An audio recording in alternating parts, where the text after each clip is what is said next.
Hi everyone, welcome to నాగ్స్వేజ్ kitchen. ఈరోజు నేను మీకు ఈ వీడియోలో స్వచ్ఛమైన పాలకోవాను ఎలా ప్రిపేర్ చేయాలో చూపించబోతున్నాను. ఈ పాలకోవాను మీరు ఇంట్లోనే తయారు చేసుకొని ఈ కోవాతో రకరకాల స్వీట్లను తయారు చేసుకోవచ్చు. అయితే ఈ కోవాలో నేను షుగర్ని యూజ్ చేయట్లేదు.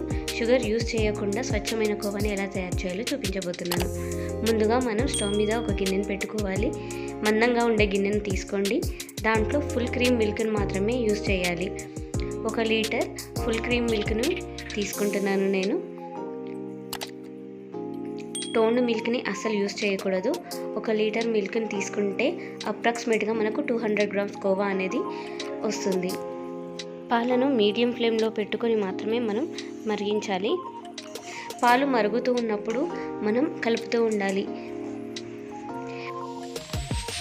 ఇలా వచ్చిన మీగడను మనం లోపలికి చేసుకుంటూ ఉండాలి.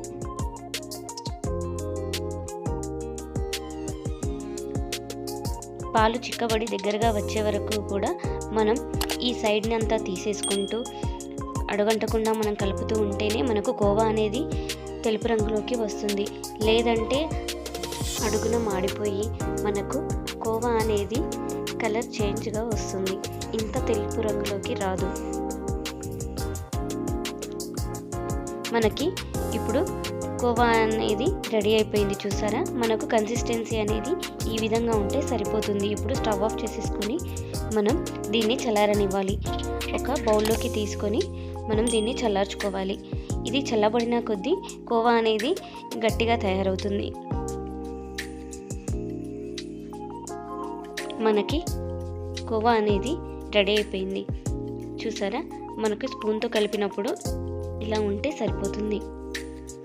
ఇప్పుడు మనం దీనిపైన మూతను పెట్టేసి కాసేపు ఫ్రిడ్జ్లో పెట్టుకుంటే సరిపోతుంది. మనకు కోవా అనేది గట్టిపడిపోతుంది. ఫ్రిడ్జ్లో నుంచి తీసిన తర్వాత మూత తీసి చూస్తే కోవా అనేది ఇలా వచ్చేసింది. చూసారా, ఇప్పుడు పర్ఫెక్ట్గా మనకి కోవా రెడీ అయిపోయింది. ఇప్పుడు దీంతో మనం రకరకాల స్వీట్లను చేసుకోవచ్చు. కోవా జామున్ చేసుకోవచ్చు. ఇలా ఎన్నో స్వీట్లను మనకు నచ్చిన విధంగా చేసుకోవచ్చు. అయితే తప్పకుండా మీరు ట్రై చేయండి. ఎలా వచ్చిందో కూడా నాకు కామెంట్ సెక్షన్లో కామెంట్ చేయండి. నా వీడియో కనుక మీకు నచ్చినట్టయితే లైక్ చేయండి, షేర్ చేయండి, సబ్స్క్రైబ్ చేసుకోండి. అలాగే మీ ఫ్రెండ్స్కి, ఫ్యామిలీకి కూడా షేర్ చేయండి. Thank you. Keep watching my channel.